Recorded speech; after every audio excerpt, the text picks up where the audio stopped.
ബരാക്ക international മിനിസ്ട്രീസിൻ്റെ word of truth പ്രോഗ്രാമിലേക്ക് നിങ്ങളെ സ്വാഗതം ചെയ്യുന്നു. കർത്താവ് യേശുക്രിസ്തുവിൻ്റെ നാമത്തിലുള്ള സ്നേഹവന്ദനത്തെ അറിയിക്കുന്നു. നമ്മൾ കഴിഞ്ഞ ദിവസം സൃഷ്ടിയെക്കുറിച്ചാണ് പറഞ്ഞത്. ദൈവത്തിൻ്റെ പ്രവൃത്തികൾ, ഇതാണ് നമ്മൾ പറഞ്ഞുകൊണ്ടിരിക്കുന്നത്. ദൈവം ആരെന്നും ദൈവത്തിൻ്റെ ബീയിങ്ങിനെ കുറിച്ചും വളരെ ചുരുക്കമായിട്ട് നമ്മൾ പറഞ്ഞു കഴിഞ്ഞു. ദൈവത്തിൻ്റെ പ്രവൃത്തികൾ എന്തൊക്കെയാണ്, പ്രധാനപ്പെട്ട പ്രവൃത്തികൾ നമ്മൾ നോക്കുമ്പോൾ ചരിത്രത്തിൽ ഭൂമിയിൽ നമ്മുടെ ചുറ്റും വെളിപ്പെടുന്ന ദൈവത്തിൻ്റെ പ്രവൃത്തികൾ എന്തൊക്കെ എന്നുള്ളതാണ് നമ്മൾ ചിന്തിച്ചുകൊണ്ടിരിക്കുന്നത്. അതിൽ ദൈവത്തിൻ്റെ പ്രവൃത്തികളിൽ നമുക്ക് കാണാവുന്ന ഏറ്റവും പ്രധാനപ്പെട്ട കാര്യം എന്ന് പറയുന്നത് ദൈവത്തിൻ്റെ സൃഷ്ടിയാണ്.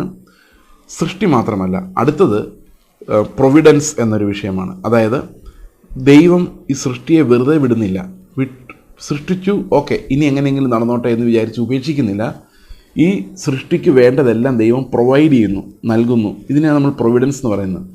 അതായത് ഭൂമിയിൽ ജനിക്കുന്ന സകലർക്കും, ഭൂമിയിലുള്ള സകല ക്രിയേറ്റഡ് തിങ്സിനും, പ്രപഞ്ചത്തിലുള്ള എല്ലാറ്റിനും ദൈവം തക്കതായ പ്രൊവിഡൻസ് നൽകുന്നു എന്നുള്ളതാണ് ഈ ഉപദേശത്തിൻ്റെ അർത്ഥം. അതായത് ദൈവം സൃഷ്ടിച്ച കാര്യങ്ങളെ ദൈവം നിലനിർത്തുകയും അതിനെ സൂക്ഷിക്കുകയും ചെയ്യുന്നു എന്നുള്ളതാണ്. മാത്രമല്ല, ഈ പ്രപഞ്ചവുമായി ദൈവം ഇൻട്രാക്റ്റ് ചെയ്യുന്നു, ഇടപെടുന്നു. പ്രപഞ്ചത്തിലെ ഓരോ വിഷയങ്ങളിലും, ചെറിയ വിഷയങ്ങളിൽ ദൈവത്തിൻ്റെ ശ്രദ്ധയുണ്ട് എന്നുള്ളതാണ്. അതുപോലെ തന്നെ ഇതെല്ലാം ദൈവം കർത്താവിൻ്റെ ഉദ്ദേശം നിറവേറ്റുവാൻ വേണ്ടി ഉപയോഗിക്കുകയും ചെയ്യുന്നു. ഇതാണ് നമ്മുടെ പ്രപഞ്ചത്തിൽ ദൈവത്തിൻ്റെ പ്രവൃത്തി ഇപ്പോൾ നമ്മൾ കാണുന്നത്. ഇപ്പോൾ സൃഷ്ടി നടക്കുന്നില്ല, കാരണം സൃഷ്ടിയിൽ നിന്ന് കർത്താവ് വിരമിച്ചു. എന്നാൽ ഈ പ്രൊവിഡൻസിലൂടെ ദൈവത്തിൻ്റെ കരം നമുക്ക് എപ്പോഴും കാണുവാൻ സാധിക്കും. നമുക്കുള്ളത് മാത്രമല്ല, ദൈവം സൃഷ്ടിച്ച സകലർക്കുമുള്ളത്, വേണ്ടത്, അത് നിലനിർത്തിക്കൊണ്ട് പോകുന്നതിന് വേണ്ടത് ദൈവം നൽകിക്കൊണ്ടിരിക്കുന്നു. അത് വ്യക്തിപരമായിട്ട് നോക്കിക്കഴിഞ്ഞാൽ ഇപ്പോൾ നമുക്ക് പല സ്ഥലത്തും നമ്മൾ നീടുള്ളവരായിട്ട് കാണപ്പെടുന്നുണ്ടെങ്കിലും പ്രപഞ്ചം as a whole is provided by God in everything that they require. അതായത് പ്രപഞ്ചത്തിന് മുഴുവൻ വേണ്ടത് എന്താണോ അത് ദൈവം നൽകുന്നുണ്ട് എന്നുള്ളതാണ്. അപ്പോൾ 3 കാര്യങ്ങളായിട്ട് ഇതിനെ നമുക്ക് തിരിക്കാം. ഒന്ന് പ്രിസർവേഷനാണ്, ദൈവം സൃഷ്ടിയെ സൂക്ഷിക്കുന്നു. മറ്റൊന്ന് കൺകറൻസ് എന്ന് പറഞ്ഞാൽ ദൈവം സൃഷ്ടിയുമായി ഇടപെടുന്നു. മൂന്നാമത് ഒരു കാര്യം പറയുകയാണെങ്കിൽ ദൈവം സൃഷ്ടിയെ ഭരിക്കുന്നു. അതായത് ദൈവം എല്ലാം അവൻ്റെ ഉദ്ദേശം നിറവേറ്റുവാൻ വേണ്ടി ദൈവം നടപ്പാക്കുന്നു എന്നുള്ളതാണ് ആ ഉപദേശം. അപ്പോൾ ഈ പ്രിസർവേഷൻ എന്ന് പറയുന്നത് നമുക്കറിയാം, അത് നമ്മളെ ദൈവം സംരക്ഷിക്കുന്നു, പുലർത്തുന്നു എന്നുള്ളതാണ്. അപ്പോൾ ക്രിസ്ത്യാനിയെ സംബന്ധിച്ച് ദൈവമായിട്ടുള്ളൊരു സ്പെഷ്യൽ ബന്ധം അവിടെ ഉള്ളതുകൊണ്ട് ദൈവം നമുക്ക് വേണ്ടതെല്ലാം കരുതുന്നു എന്ന് പറയുമ്പോൾ അത് നമുക്ക് വിശ്വസിക്കാൻ പറ്റുന്നൊരു കാര്യമാണ്.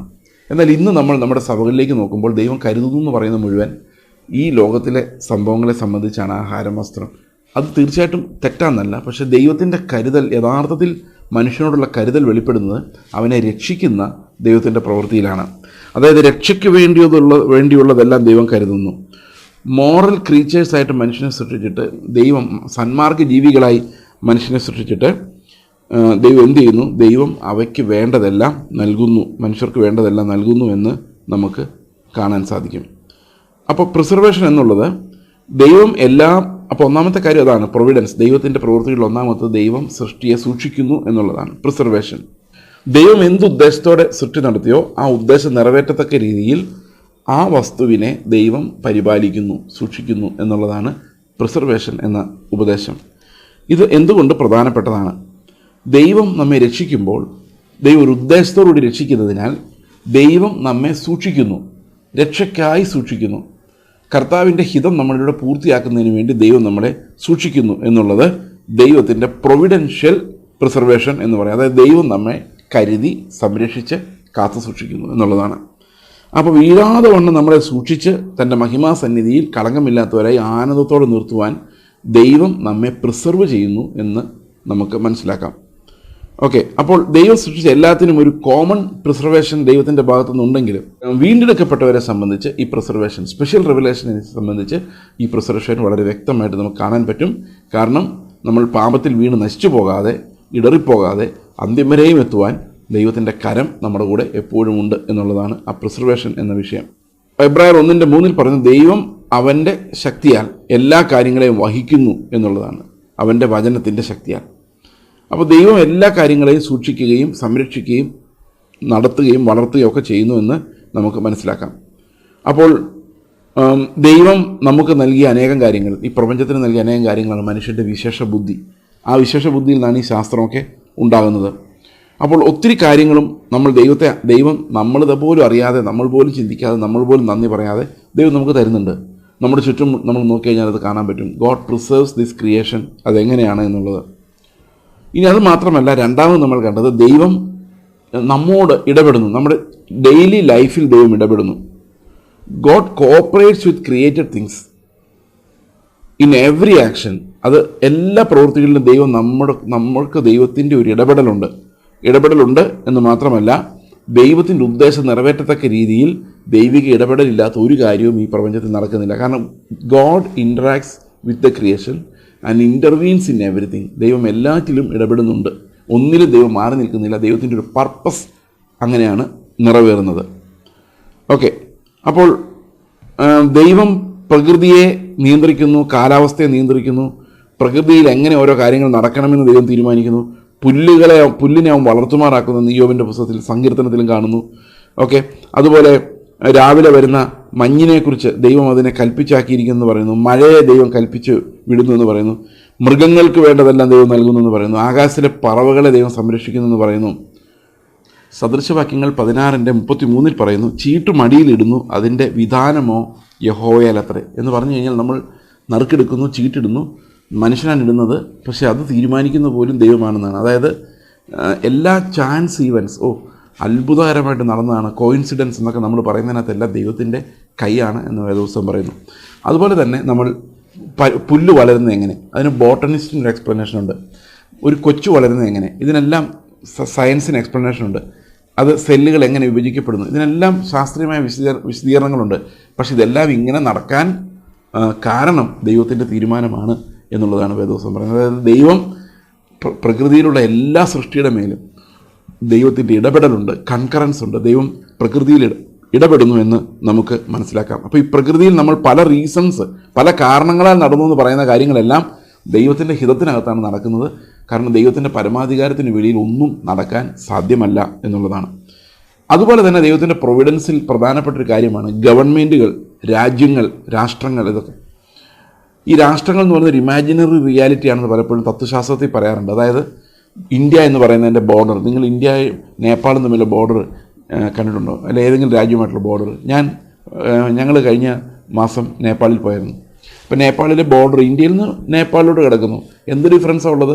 ഇന്ത്യയും നേപ്പാളും ഒരുപോലെ നമ്മൾ കാണുന്നത്, ഇതിനിപ്പുറവും അപ്പുറവും.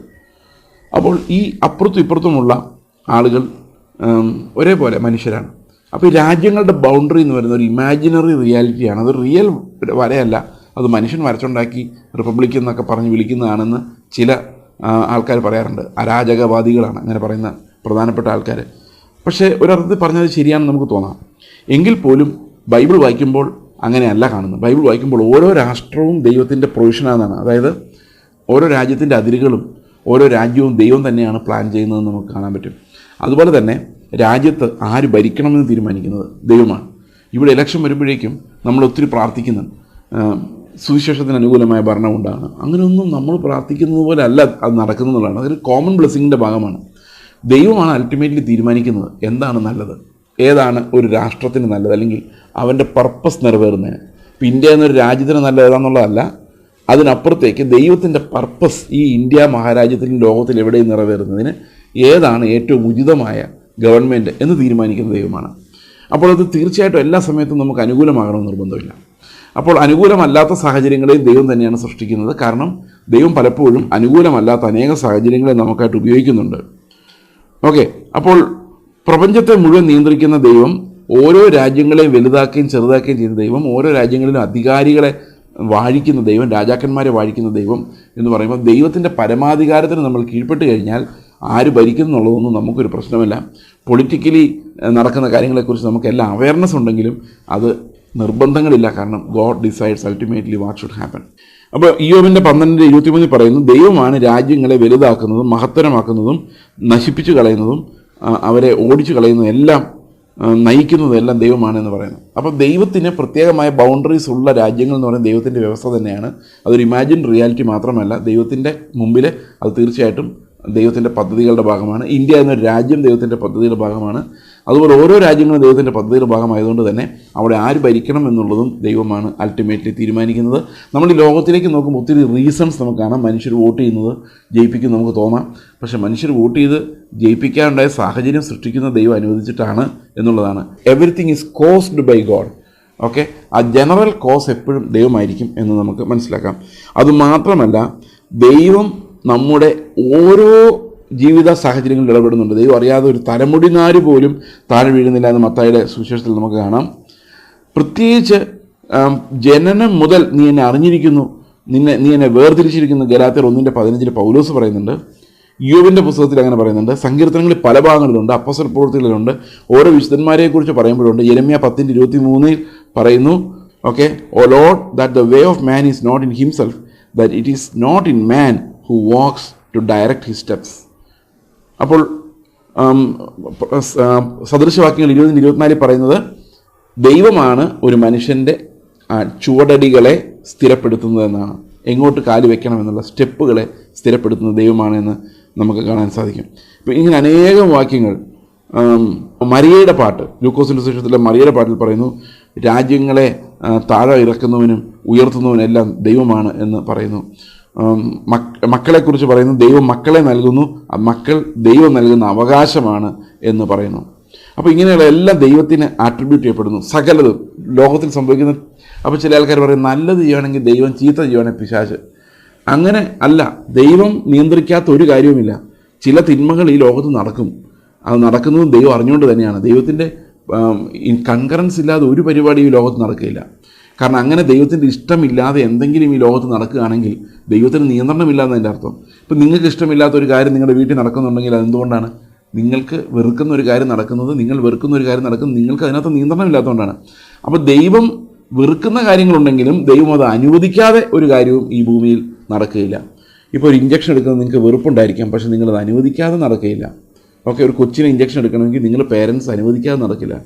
പെയിൻ ഉണ്ടായിരിക്കാം, ചിലപ്പോൾ കൊച്ചത് വെറുക്കുന്നുണ്ടായിരിക്കാം. ബട്ട് ഏത് കാര്യവും നമുക്ക് നമ്മുടെ നിയന്ത്രണത്തിന് വെളിയിലാണ് നമ്മുടെ ഒരു കാര്യം നടക്കുന്നതെങ്കിൽ നമ്മൾ പരാജയമാണെന്ന് തന്നെ അർത്ഥം. ദൈവം ഒരിക്കലും പരാജയപ്പെടുന്നില്ലാത്തതുകൊണ്ട് തന്നെ അവൻ്റെ നിയന്ത്രണത്തിന് വെളിയിൽ ഒരു കാര്യവും ഒരിക്കലും നടക്കുകയില്ല എന്ന് നമുക്ക് മനസ്സിലാക്കാം. ഇതൊക്കെ മനസ്സിലാക്കുന്ന എന്തിനാണെന്ന് വെച്ച് കഴിഞ്ഞാൽ, പലപ്പോഴും നമ്മളെ ഈ പ്രവാചകന്മാരും പാസ്റ്റർമാരൊക്കെ ഒന്ന് പറഞ്ഞ് തെറ്റിപ്പിക്കാറുണ്ട്. അവർ പറയുന്നത്, നിങ്ങളെ കൂടാതെ ദൈവത്തിനൊന്നും ചെയ്യാൻ പറ്റത്തില്ല, അതുപോലെ ദൈവം നിങ്ങളെ അനുഗ്രഹിക്കണമെന്ന് ആഗ്രഹിക്കുന്നുണ്ട്, പക്ഷെ പിശാച് സമ്മതിക്കുന്നില്ല. ഇതൊക്കെ കേൾക്കുമ്പോൾ നിങ്ങൾ എന്താ വിചാരിക്കുന്നത്? പിശാച് ഭയങ്കരം തന്നെ, ദൈവം അനുഗ്രഹിക്കണമെന്ന് വിചാരിച്ചിട്ട് പോലും പിശാച് സമ്മതിക്കുന്നില്ല, അവൻ തടസ്സം നിൽക്കുകയാണ്, പിശാച് അനുഗ്രഹങ്ങൾക്ക് തടസ്സം നിൽക്കുകയാണ്. എൻ്റെ സഹോദരങ്ങളെ, ദൈവം നിങ്ങളെ അനുഗ്രഹിക്കുന്നതിന് പിശാച് എങ്ങനെയാണ് തടസ്സം നിൽക്കുന്നത്? പിശാചിന് അതിനുള്ള കപ്പാസിറ്റി ഉണ്ടോ? നിങ്ങൾ ഒന്ന് ചിന്തിച്ച് നോക്കിക്കേ. ദൈവത്തിൻ്റെ പരമാധികാരം എന്താണ്? ഏത് സമയത്ത് എവിടെ ഇടപെടാൻ കഴിയുന്ന ദൈവത്തിൻ്റെ അനുഗ്രഹങ്ങൾക്ക് പിശാച് എങ്ങനെയാണ് തടസ്സം നിൽക്കുന്നത്? പിശാചിന് തടസ്സം നിൽക്കാനൊന്നും സാധിക്കില്ല. അപ്പോൾ ദൈവത്തിൻ്റെ അനുഗ്രഹങ്ങളെ തടയാൻ ആർക്കും കഴിയുകയില്ല, ദൈവത്തെ തടയാൻ ആർക്കും കഴിയില്ല. ദൈവത്തിൻ്റെ പ്രവൃത്തികൾ എന്ന് പറയുന്നത് ലോകത്തിൽ നമ്മുടെ ഓരോ ജീവിതത്തിൻ്റെ ഓരോ ഘട്ടങ്ങളിലും ഈ പ്രൊവിഡൻഷ്യൽ കെയർ ഓഫ് ഗോഡ് എന്നത് നമുക്ക് കാണാൻ സാധിക്കും. അപ്പോൾ ഇതിൻ്റെ കൂടെ വരുന്നൊരു ചോദ്യമാണ് തിന്മ എന്ന വിഷയം. തിന്മയെ ദൈവം എങ്ങനെയാണ് കൈകാര്യം ചെയ്യുന്നത് എന്നുള്ളൊരു വിഷയം നമ്മൾ ഇതിൻ്റെ കൂടെ കാണേണ്ടതായിട്ടുണ്ട്. ദൈവത്തിന് ഈ ലോകത്ത് തിന്മയുമായി എന്താണ് ബന്ധം? പല രാജാക്കന്മാരും ക്രിസ്ത്യ സഭയെ ഉപദ്രവിച്ചിട്ടുണ്ട്. ആ രാജാക്കന്മാർ അധികാരത്തിൽ കയറിയതും ദൈവത്തിൻ്റെ പ്രൊവിഡൻഷ്യൽ കെയർ കൊണ്ടാണ്. ഇപ്പോൾ ചൈനയിലെ സഭ വളരെയധികം പെർസിക്യൂട്ടഡ് ചർച്ചാണ് നമ്മൾ കേട്ടിട്ടുണ്ട്. അവിടെ വേദപുസ്തകം വായിക്കാൻ എടുത്തുകൊണ്ട് പോകാനൊന്നും അധികാരമില്ല, വചനം പരസ്യമായിട്ട് പ്രസംഗിക്കാൻ പറ്റത്തില്ല, ക്രിസ്ത്യാനി എന്ന് പരസ്യമായിട്ട് പറയാൻ പറ്റാത്തൊരു രാജ്യമാണ്. നോർത്ത് കൊറിയയിൽ അതിനേക്കാൾ കഷ്ടമാണ്. അപ്പോൾ ശരിക്കും സമഗ്രാധിപത്യമുള്ള രാജ്യങ്ങളിൽ ക്രിസ്ത്യാനിറ്റി ഏറ്റവും കൂടുതൽ പെർസിക്യൂട്ട് ചെയ്യപ്പെടുന്നുണ്ട് എന്ന് നമുക്കറിയാം. ഈ സമഗ്രാധിപത്യമുള്ള രാജ്യങ്ങളിൽ രാജാക്കന്മാരെ വാഴിച്ചത് ദൈവം തന്നെയാണ്.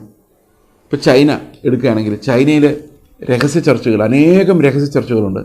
അത് ഭയങ്കര പവർഫുൾ മിഷണറി ചർച്ചുകളാണ്. ദൈവം ആ പെർസിക്യൂഷന് നടുവൊരു കമ്മ്യൂണിറ്റി ഉണ്ടാക്കിയെടുത്തിട്ടുണ്ട്. അപ്പോൾ എല്ലാറ്റിനകത്തും ദൈവത്തിൻ്റെ ഒരു കെയർ ഉണ്ടെന്ന് മാത്രമല്ല, ദൈവം അതിൻ്റെ ഉദ്ദേശം, കർത്താവിൻ്റെ ഉദ്ദേശത്തെ ഇതിലൂടെ എല്ലാം നിറവേറ്റുന്നുണ്ട് എന്നുകൊണ്ട് നമുക്ക് മനസ്സിലാക്കാൻ സാധിക്കും. അപ്പോൾ തിന്മയെ ദൈവം പലപ്പോഴും ഉപയോഗിക്കുന്നതായിട്ട് നമുക്ക് കാണാം. തിന്മ ഉപയോഗിച്ച് തന്നെ ദൈവം നമ്മളെ വിശുദ്ധീകരിക്കാൻ ഇത് ഉപയോഗിക്കുന്നത് നമുക്ക് കാണാം. യോസേപ്പിനെ ഫറവോൻ്റെ മന്ത്രിയാക്കി മാറ്റിയത് തിന്മയാണ്. ആരുടെ തിന്മ? സഹോദരങ്ങളുടെ തിന്മ, അല്ലേ? അനേകം പോത്തിഫറിൻ്റെ ഭാര്യയുടെ തിന്മ, അനേകം തിന്മകൾ കലർന്നാണ് ദൈവത്തിൻ്റെ പദ്ധതി. അതുപോലെ യേശുക്രിസ്തുവിനെ ക്രൂശിക്കുമ്പോൾ എത്ര ആളുകാരുടെ തിന്മയാണ് ഒന്നിച്ചു വരുന്നത്. നമ്മൾ ക്രിസ്തുവിൻ്റെ സന്നിധിയിൽ എത്തുന്നതിനും വിശുദ്ധീകരിക്കപ്പെടുന്നതിനും എത്രയോ ആൾക്കാരുടെ തിന്മ ദൈവം ഉപയോഗിക്കുന്നുണ്ട്. നമ്മളെ ക്ഷമ പഠിപ്പിക്കാൻ, സ്നേഹം പഠിപ്പിക്കാൻ, ക്ഷമിക്കുന്നത് എങ്ങനെയാണെന്ന് പഠിപ്പിക്കാൻ, ഇതെല്ലാം ദൈവം തിന്മ ഉപയോഗിക്കുന്നുണ്ട്. തിന്മ നമ്മുടെ ചുറ്റും ഇല്ലെങ്കിൽ നമുക്ക് ഒരിക്കലും വിശദീകരിക്കപ്പെടാൻ പറ്റത്തില്ല. നമുക്ക് ശത്രുക്കളെ സ്നേഹിക്കാൻ പറ്റത്തില്ല. ശത്രുക്കൾ വേണ്ടേ? ശത്രുക്കളുണ്ടെങ്കിലല്ലേ ശത്രുക്കളെ സ്നേഹിക്കാൻ പറ്റുള്ളൂ. ദൈവമേ നീ മാത്രം മതി എന്ന് പറയണമെങ്കിൽ ഈ ലോകത്തോട് നമുക്ക് അറപ്പും വെറുപ്പും തോന്നണം, മടുപ്പ് തോന്നണം.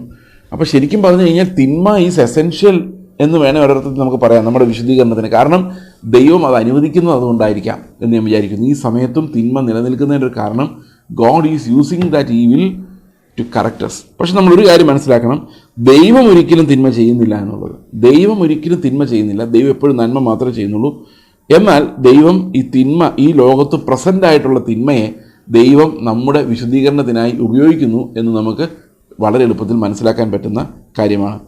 അപ്പം യോനയുടെ അനുസരണക്കേടിനെ ദൈവം ഉപയോഗിക്കുന്നുണ്ട്. അപ്പോൾ യോനയെ ഒരു പാഠം പഠിപ്പിക്കാൻ വേണ്ടി, ഒരു ദേശത്തെ മുഴുവൻ രക്ഷിക്കാൻ വേണ്ടി അനുസരണമില്ലാത്ത ഒരാളെ ദൈവം ഉപയോഗിക്കുന്നുണ്ട്. ദൈവം വളരെ ശക്തമായിട്ട് അവൻ്റെ ജീവിതത്തിൽ ഇടപെടുന്നുണ്ട്.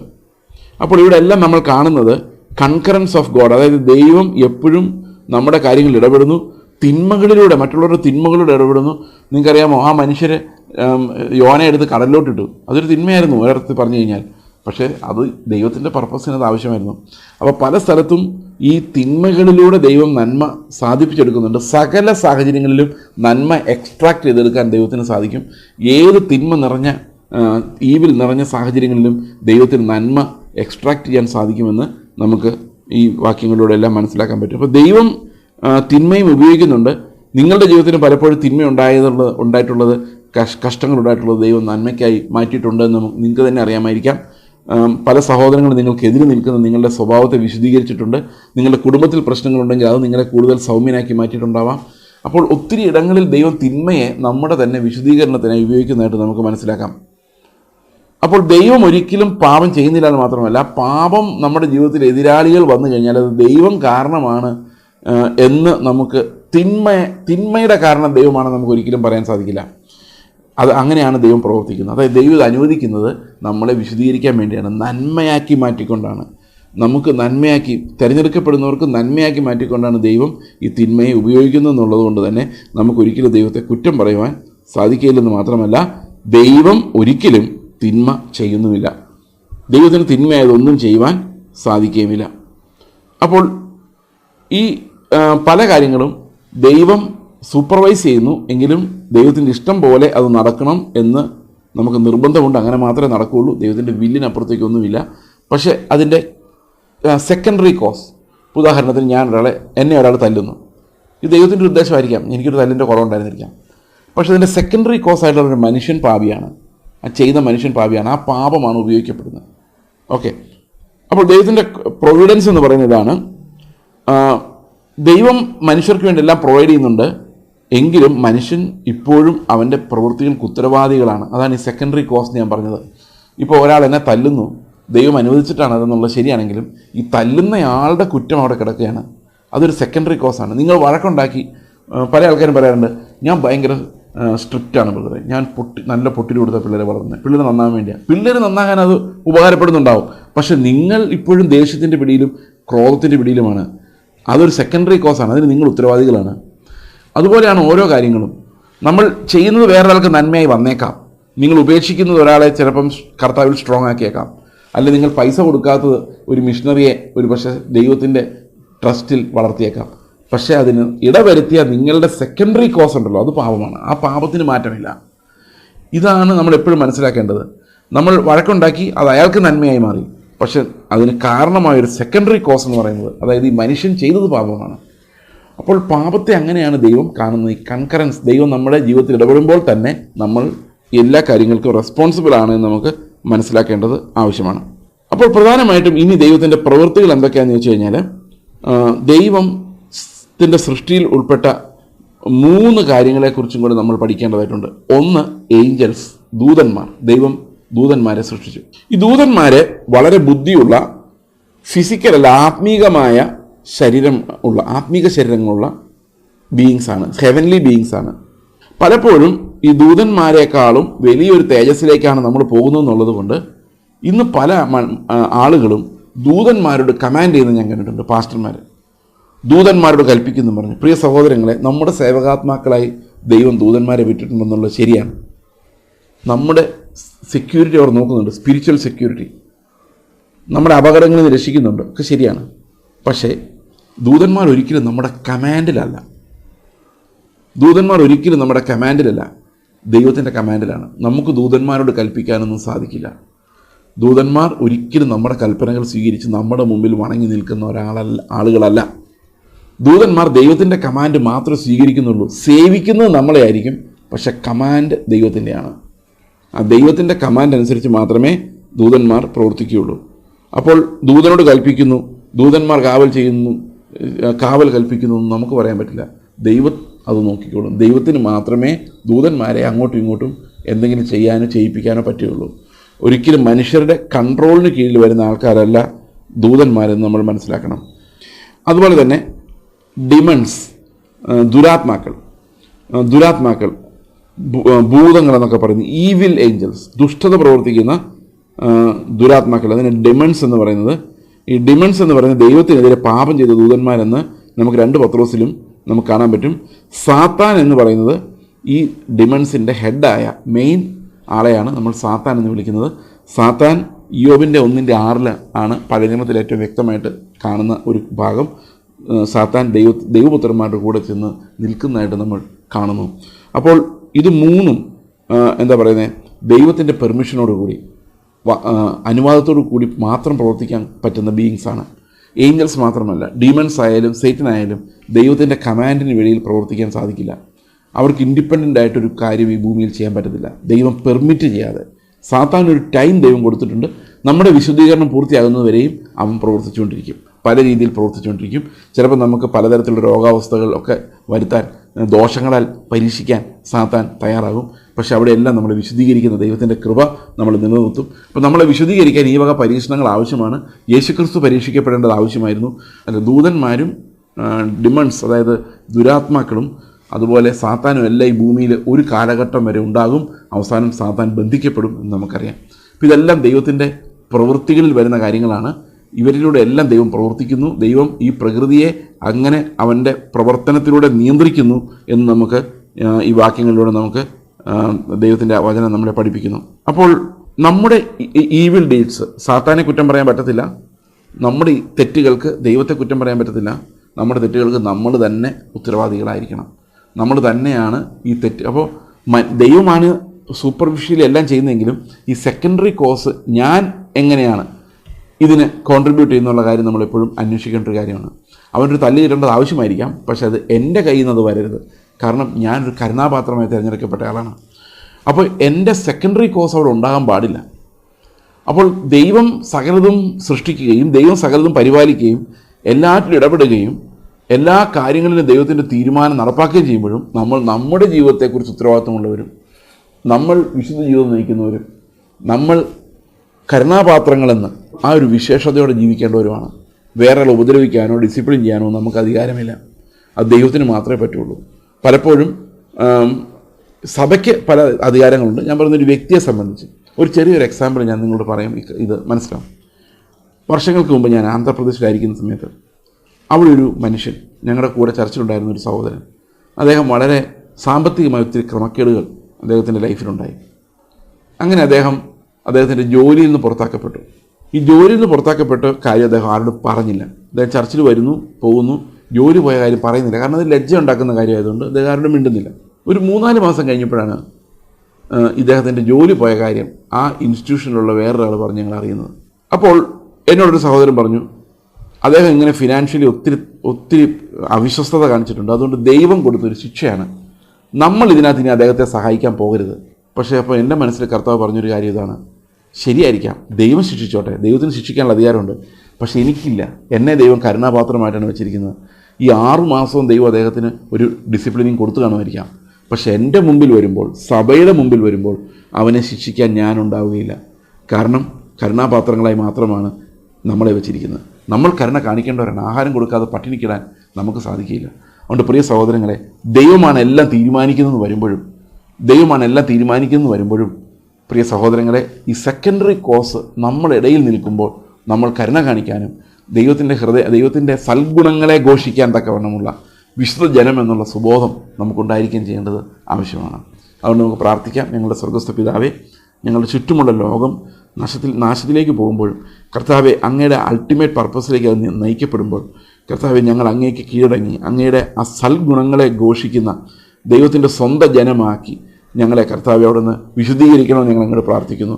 ആ സെക്കൻഡറി കോസ് കർത്താവ് ഞങ്ങൾ ഒരിക്കലും പാപത്തിൻ്റെ ഒരു കാരണമായി മാറാതിരിക്കാൻ തക്കവണ്ണം കർത്താവ് എപ്പോഴും ദൈവമേ അങ്ങയുടെ സ്വഭാവമുള്ളവരാക്കി ഞങ്ങളെ മാറ്റണമെന്ന് പ്രാർത്ഥിക്കുന്നു. നന്ദിയോടെ സ്തോത്രം. കർത്താവ് യേശുക്രിസ്തുവിൻ്റെ നാമത്തിൽ തന്നെ ആമേൻ.